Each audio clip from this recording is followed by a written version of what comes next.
Puji Tuhan, kita berdoa. Terima kasih Bapa dalam surga, kami mengucap syukur pagi ini Tuhan. Kami sudah memuji-muji dan membesarkan nama-Mu yang ajaib Tuhan. Biarlah kiranya Tuhan firman-Mu ini akan menjadi rema dalam kehidupan kami masing-masing pribadi. Biarlah urapan-Mu di atas hamba-Mu bahkan kami sekalian Bapa. Kami percaya pada saat kami menyediakan hati pikiran kami Tuhan, firman-Mu akan bekerja di dalam hati kami masing-masing Tuhan. Dan biarlah Tuhan kuasa melindungi kami semua dari hal-hal yang buruk Tuhan. Jauhkan dari kami Tuhan. Kami serahkan hidup di dalam tangan-Mu Bapa, dan Engkau terus memelihara melindungi kami. Terpujilah nama-Mu Bapa. Sekali lagi Tuhan, kami menyediakan hati pikiran kami untuk mendengarkan kebenaran firman. Dalam nama Tuhan Yesus kami berdoa. Haleluya. Amin. Silakan duduk. Puji Tuhan. Tuhan baik. Amin. Luar biasa Tuhan ya. Baiklah, pada pagi hari ini kita akan punya firman Tuhan tentunya bisa buka ya. Kita akan lihat dalam Matius pasalnya yang kelima ayat 14 sampai dengan 16. Matius pasalnya yang kelima ayat 14 sampai 16. Kamu adalah terang dunia. Kota yang terletak di atas gunung tidak mungkin tersembunyi. Lagi pula orang yang tidak menyalakan pelita lalu meletakkannya di bawah kantang, melainkan di atas kaki dia, sehingga menerangi semua orang di dalam rumah itu. Demikianlah hendaknya terangmu bercahaya di depan orang, supaya mereka melihat perbuatanmu yang baik dan memuliakan Bapamu yang di surga. Bapak Ibu dan saudara-saudara sekalian, kita lihat bahwa memang tidak mudah kita mengenal watak seseorang atau wajah seseorang. Tapi kita pun sama ya. Kita lihat bahwa kehidupan kita juga seakan-akan tidak berdaya mengenal wajah kita, walaupun baru saja dari cermin. Ya, baru lihat wajahnya di muka cermin.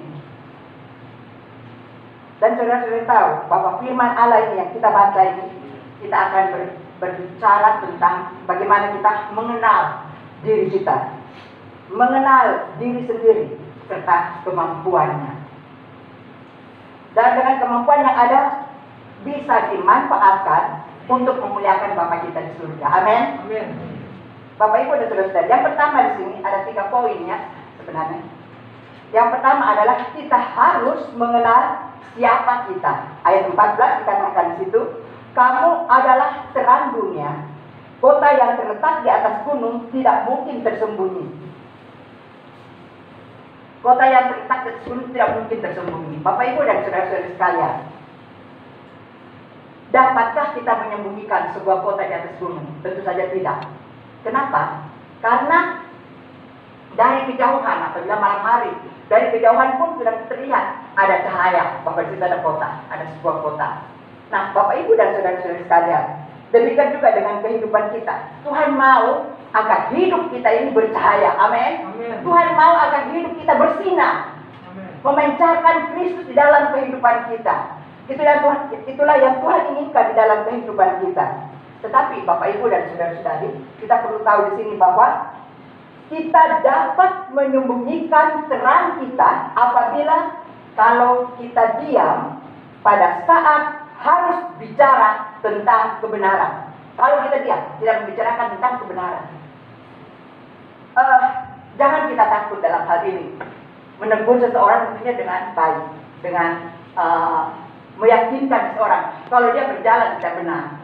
Tetapi kalau kita sebagai anak-anak Tuhan, mari dengan kekuatan Roh Kudus. Roh Kudus akan tolong kita untuk melakukan yang terbaik untuk Tuhan, untuk menyadarkan orang lain supaya mengenal Yesus Kristus sebagai juru selamatnya. Bapak Ibu dan saudara-saudara sekalian, ada seorang anak sekolah minggu, dia tahu tentang kebenaran. Lalu anak sekolah minggu ini diajak ayahnya pergi ke hutan. Di dalam perjalanan waktu mereka pergi ke hutan, anak sekolah ini bertanya, ini ada apa gitu, ya? Saya bilang, ayo kita jalan saja. Kemudian mereka melewati perkebunan orang lain ya. Lalu ayahnya perhatikan, luar biasa. Ada pohon-pohon pisang dengan buahnya yang makan. Menarik, sangat menarik. Lalu ayahnya bilang begini sama anaknya, "Nak, papa mau ambil itu." Ayah mau ambil pisang setandan aja, kan ini banyak ya gunanya. Lalu anaknya mau kasih tahu sesuatu, tetapi ayahnya tidak memberikan kesempatan. Lalu anaknya bilang begini, ayahnya bilang, "Begini, kamu lihat ya, kamu perhatikan. Kalau ada orang, kasih tahu papa. Kalau ada orang, kasih tahu ya, supaya papa tidak melakukan ini." Dan memang benar. Waktu dia sementara angkat parangnya dan dia mau menebang batang pisang, lalu anak ini teriak, ayah, ada yang lihat." Mana sih? Nggak ada. Ada ayah. Siapa? Yesus dari surga melihat ayah. Karena ibu guru selalu mengajarkan bahwa mencuri itu dosa. Jadi anak ini secara dengan dialek kepada ayahnya mengatakan bahwa mencuri itu dosa, memberikan kebenaran, ya, menyatakan kebenaran kepada ayahnya bahwa mencuri itu dosa. Bapak Ibu dan saudara-saudara sekalian, kita lihat bahwa anak sekolah minggu ini dia dapat melakukan hal yang baik, membawa orang tuanya kepada kebenaran. Kita sebagai orang tua kiranya kita dapat menyatakan kebenaran kepada keluarga kita, kepada anak-anak kita, karena ini penting, ya. Kalau kita tanamkan hal yang baik kepada anak-anak kita, kemudian besok-besoknya atau masa tuanya atau masa depannya akan baik pula. Itu sebabnya firman Allah kita harus tanamkan di hati keluarga kita, di hati anak-anak kita. Amin. Bapak Ibu dan saudara-saudari, kita juga dapat menyembunyikan jika kita ikut-ikutan dengan keadaan teman-teman yang perbuatannya buruk, tidak baik. Jadi hidup sesuka hati, bebal atau tidak mau diatur. Ada banyak anak-anak yang tidak mau diatur, merasa diri hebat. Tetapi mari kita sebagai anak-anak Tuhan, kita harus memilah-milah teman kita. Amin. Boleh kita berteman dengan orang lain, tetapi kita membawa mereka, kita yang membawa pengaruh. Dan kita yang membawa pengaruh yang baik tentunya. Bapak Ibu dan saudara-saudari, Dr. Erastus Sardono mengatakan begini, kita harus berani meninggalkan pertemanan di mana Tuhan tidak hadir di situ. Jadi kita tahu bahwa mari kita akan menjaga pertemanan kita. Bagaimana kita membawa diri kita, bagaimana kita memberikan pengaruh kepada orang lain. Bapak Ibu dan saudara-saudara sekalian, ada sebuah surat kabar melaporkan tentang kisah yang luar biasa, ya. Seorang nelayan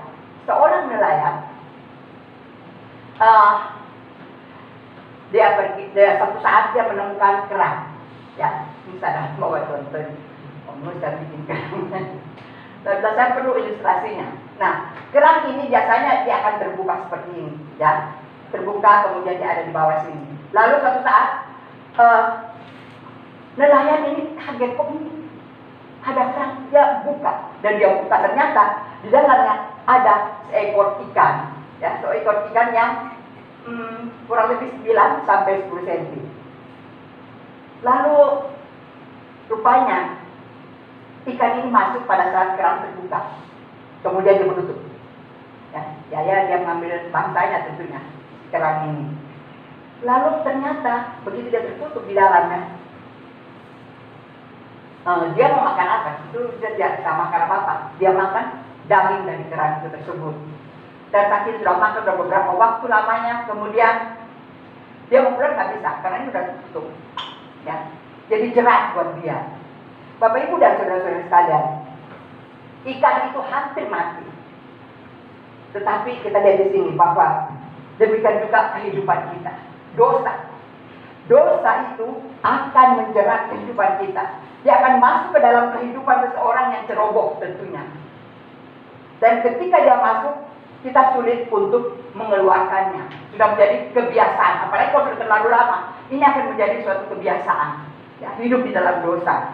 Bapak Ibu dan saudara-saudari, kita lihat sini bahwa dosa akan sebagai jebakan di dalam kehidupan kita. Pengaruh-pengaruh yang buruk akan datang dalam kehidupan kita dan kita harus hati-hati. Ya, firman Tuhan atau kebenaran firman itu kiranya ada di dalam kehidupan kita, memberikan pengaruh kepada orang lain, bukan kita yang terbawa. Seperti ini, ikan ini terjebak di dalam kerang dan akhirnya dia memang hampir mati. Ya, hampir mati. Dosa pun demikian, akan mematikan kerohanian kita. Jadi kita harus hati-hati dalam hal ini. Bapak Ibu dan saudara-saudara sekalian, kita juga dapat membiarkan dosa meredupkan terang kita.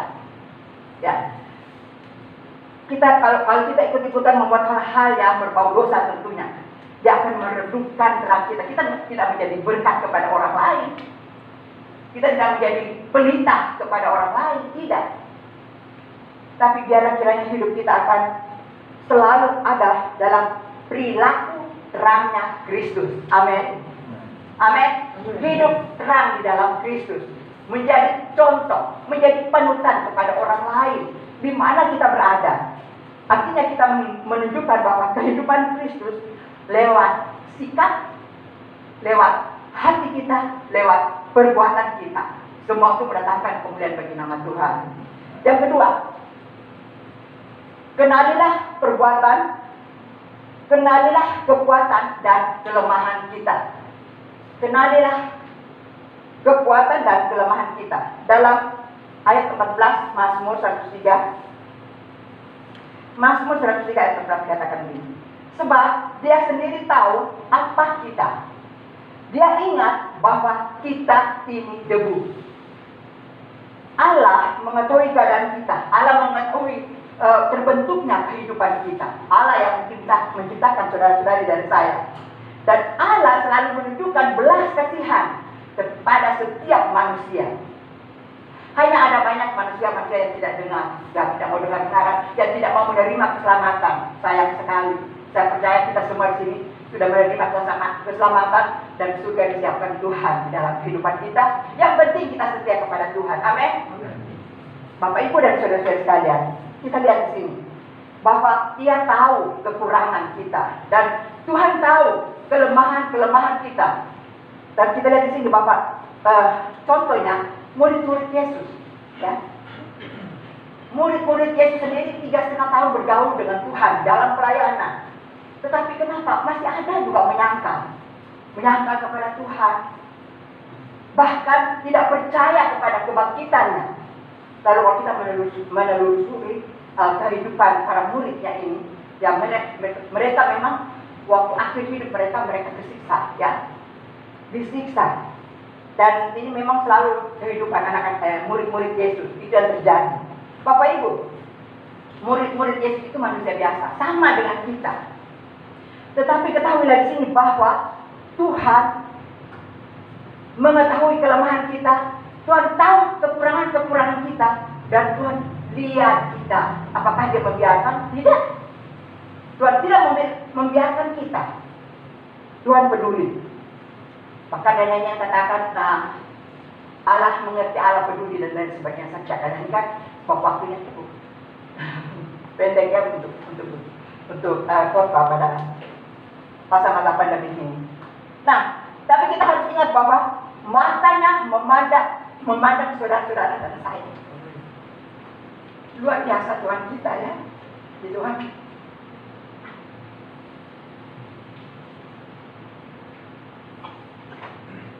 Dia memandang sesuai dengan kebutuhan kita. Di dalam Lukas 7 ayat 12-13. Saya tidak akan membacanya, tetapi Bapak Ibu bisa lihat di Alkitab masing-masing. Bagaimana Yesus membangkitkan anak dari Nain. Yesus memperhatikan ibunya yang menderita, yang kecewa, ya. Karena anak satu-satunya semata wayang meninggal. Dan ibu ini adalah seorang janda. Tapi Yesus melihat dengan penuh belas kasihan. Dan apakah Yesus membiarkan? Tidak. Yesus tidak membiarkan, tetapi dia datang dan dia menjamah anak ini. Dia menyembuhkan, membangkitkan anak ini. Jadi ada sukacita yang terjadi di situ. Yesus penuh dengan belas kasihan. Dalam kehidupan kita pun demikian. Bapak Yesus melihat keadaan saudara dan saya. Tuhan peduli terhadap kesusahan kita. Tuhan peduli dengan pergumulan kita.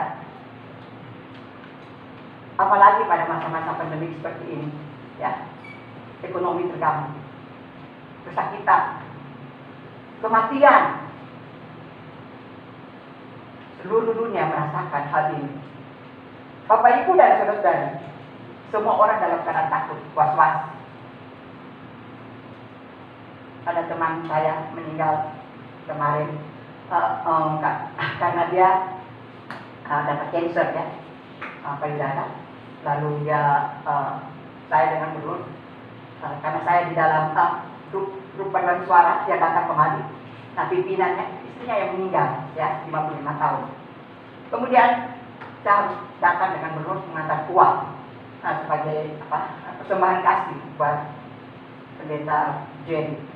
Lalu saya juga sebenarnya rasanya nggak mau pergi gitu, was-was gitu, ketakutan, kekhawatiran. Ya memang itu yang terjadi sekarang ini. Tapi saya harus mempersiapkan diri. Bagaimana saya harus berjumpa dengan orang banyak. Tetapi pada waktu itu saya tidak mengikuti kebaktiannya. Hanya datang bertemu dengan suaminya dan memberikan penghiburan sedikit kepada suaminya. Saya dengan suami saya tentunya. Lalu mengantarkan kuah. Bapak Ibu dan saudara-saudari, semua orang takut, orang khawatir. Saya kira kalau Bapak Ibu saudara-saudari nggak takut, semua buka mulut begini kan, buka masker. Tapi kita berjaga-jaga, amin. Berjaga-jaga itu lebih baik daripada kita sudah kenal. Nah, kita lihat sini bahwa kita percaya kepada Tuhan. Kita tahu bahwa Tuhan melindungi saudara dan saya, puji nama Tuhan. Apakah kita menerima pertolongan Tuhan setiap hari? Bukan, amin. Apakah kita menerima pertolongan Tuhan setiap hari? Amin. Sampai sekarang. Tadi Yohanes bilang sudah 5 bulan. Benar, ya. Luar biasa penjagaan Tuhan, pemeliharaan Tuhan di dalam kehidupan kita. Itulah Tuhan kita. Bapak Ibu, poin yang ketiga kita lihat lagi, bahwa kita harus menyadari bagi kita ada tugas dan tanggung jawab. Di dalam Matius 5 ayat 15. Matius 5 ayat 15 katakan, lagi pula orang tidak menyalakan pelita lalu meletakkannya di bawah kantang, melainkan di atas kaki dia, sehingga menerangi semua orang di dalam rumah itu. Ada seorang wanita, dia menikah dengan seorang pria yang tidak dia cintai. Dan dia menikah, kemudian pria ini otoriter di dalam keluarganya. Pokoknya dia bilang, istriku, setiap pagi kamu harus bangun jam 5 pagi. Kemudian kamu harus menyiapkan sarapan buat saya, karena saya akan kerja. Jam 6 sudah ada di atas meja. Ya. Jadi segala sesuatu dia butuhkan harus siap. Ya. Dia memerlukan istrinya, dia harus siap. Dan keadaan seperti itulah terjadi. Kemudian istrinya bilang, berat. Ya, karena memang laki-laki atau suaminya ini dia tidak cintai. Lalu suatu saat meninggal juga suaminya, ya, meninggal suaminya. Kemudian beberapa tahun kemudian dia menikah lagi, ya, dia menikah lagi. Ini bukan sinetron Indosiar ya, istri apa? Hah? Ada yang suka dengar? Pada ketawa-ketawa berarti suka nonton, ya. Tetapi mari kita tidak terikat dengan televisi. Kita lihat di sini hal yang penting yang harus kita ambil. Dia menikah lagi dan dia menikah dengan pria yang dia cintai.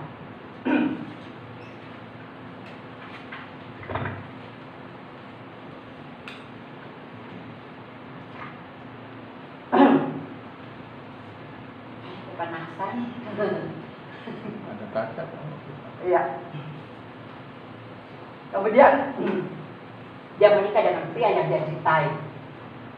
Lalu Satu waktu dia bereskan barang-barang mendiang suaminya. Kemudian dia lihat, ada buku. Kemudian ada catatan di dalamnya. Begitu dia lihat, wah ini dia peraturan yang dia berbuat sebelum dia menikah. Bangun jam 5 pagi menyediakan sarapan saya, dan apabila saya membutuhkan engkau, kamu harus siap. Jadi seperti itu.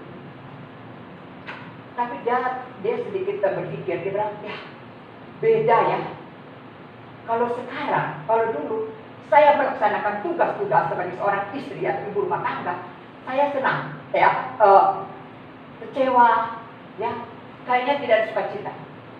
Tetapi sekarang ini dia merasa bahwa dia melakukan sama, pekerjaannya sama. Bangun pagi, siapkan makanan jam 6. Jam 5 bangun dan jam 6 sudah siap makanan. Sama juga, sekarang ini dia lakukan hal yang sama. Tapi ada sukacita, ada kesenangan tersendiri. Kenapa? Kenapa? Karena dia mencintai suaminya. Ya, dia mencintai suaminya. Padahal sama apa yang dia lakukan. Nah, jawabannya itu cinta. Karena ada cinta dan ada tanggung jawab. Demikian juga dengan kita sebagai hamba-hamba Tuhan. Kita semua ini hamba Tuhan. Amin. Amin. Saudara-saudari dan saya, kita sebagai hamba-hamba Tuhan, kita akan melayani Tuhan dengan sukacita. Tidak dengan terpaksa. Amin. Ya mau hujan, mau panas, tapi kalau memang kita cinta Tuhan benar-benar, saya akan datang. Jadi kita mau melayani Tuhan karena penuh cinta. Ada kasih sayang yang besar terhadap Tuhan. Ada cinta di dalam hati kita untuk melayani Dia. Kita punya tanggung jawab. Kita punya cinta yang besar pada Tuhan. Itu sebabnya kita melayani tidak ada kesulitan.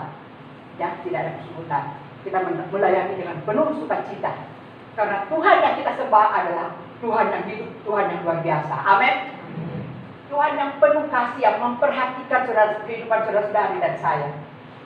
Kita patut bersyukur bahwa kita punya kesempatan untuk melayani. Yang keempat, bekerjalah selagi ada kesempatan. Yohanes 12 ayat 35 dikatakan begini. Kata Yesus kepada mereka, hanya sedikit waktu lagi terang ada di antara kamu. Selama terang itu ada padamu, percayalah kepadanya, supaya kegelapan jangan menguasai kamu. Barang siapa berjalan dalam kegelapan, dia tidak tahu kemana dia pergi. Jadi dalam Yohanes pasal 12 ayat 35 ini, dikatakan di sini bahwa Yesus mengatakan kepada murid-muridnya bahwa Dia pribadi akan menyertai mereka, tetapi dalam waktu yang singkat. Ya, sebab Dia pasti akan menebus dosa-dosa saudara-saudara dan saya. Ya, Dia mati dan Dia mengatakan bahwa waktu mereka itu hanya sedikit. Tetapi dengan waktu yang sedikit ini, mereka harus memperhatikan apa yang Dia lakukan. Ya, apa yang Yesus katakan. Itu yang Yesus mau. Selama masih ada kesempatan. Jangan kita buang-buang waktu. Jangan buang-buang kesempatan yang ada. Ya, jangan berleha-leha masa muda. Nanti sayang. Ya, terlambat sudah. Jadi mari kita akan melakukan yang terbaik bagi Tuhan. Selama masih ada kesempatan. Sebagai orang Kristen, kita tetap harus membawa terang Kristus. Kita harus tetap menjadi pelita. Kita tetap bersinar. Kita tetap memancarkan kasih Kristus melalui kehidupan kita masing-masing. Amin. Amin. Kita bisa menjadi saksi yang hidup bagi orang-orang di sekitar kita. Seberapa cemerlangkah terang saudara? Saudara yang bisa menjawab. Biarlah kesempatan-kesempatan yang Tuhan berikan saat ini, kita mempergunakannya dengan sebaik-baiknya. Kita bersyukur Dia sudah memelihara kehidupan kita selama pandemi ini. Dia tetap ada bersama-sama saudara dan saya. Dia tetap melindungi, Dia tetap memelihara kehidupan kita keluarga. Ini luar biasa. Dan kita sebagai anak-anaknya, biarlah kita akan melakukan yang terbaik baginya dan melakukan untuk Tuhan sampai sampai ajal kehidupan kita melakukan yang terbaik bagi Tuhan. Masih ada kesempatan, lakukanlah untuk Tuhan. Amin. Puji Tuhan. Dan ini yang terakhir. Saya kalau dari sini saya tak terlalu kenal saudara-saudara ya. Terlalu apa ya? Karena ditutup muka jadi kurang bisa kita kenal. Oh dari sini enak saya kenal dari makan dan kita dan saudara Manu, Ibu Manu. Oke, semua yang kelima yang terakhir, semua yang kita lakukan hanya untuk kemuliaan Allah Bapa. Semua yang kita lakukan hanya untuk Bapa. Kalau baca Roma 11 ayat 36. Yang sudah dapat, silakan. Roma 11 ayat 36. Silakan. Yuan kalau baca.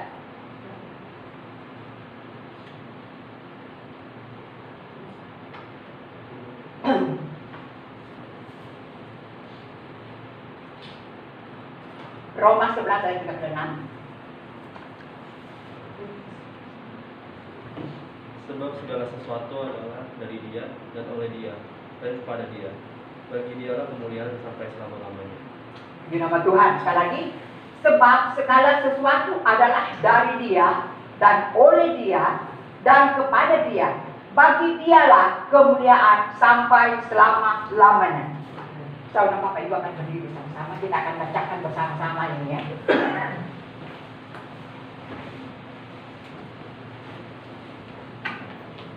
Tolong poinnya yang berikutnya.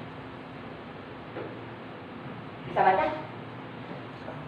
Bisa ya? Ya. Kita baca bersama-sama. Ini untuk kemuliaan bagi nama Tuhan. 1, 2, 3. Allah sendirilah memiliki kuasa mutlak dan hikmat mutlak, dan kita semua bergantung sepenuhnya kepada Allah. Dialah sumber segala sesuatu, termasuk diri kita. Dialah yang mempunyai kuasa untuk menopang dan memerintah dunia yang kita alami, yakni sekarang ini. Dan Allah menghasilkan segala sesuatu untuk mendatangkan kemuliaan bagi dirinya. Yang terakhir, dan Allah yang maha kuasa ini, sebaliknya kita manusia memuliakan Allah dan sembah karena Dia Allah yang dahsyat. Kita tetap berdiri, kita nyanyikan kor yang mengatakan bagi Allah yang mulia.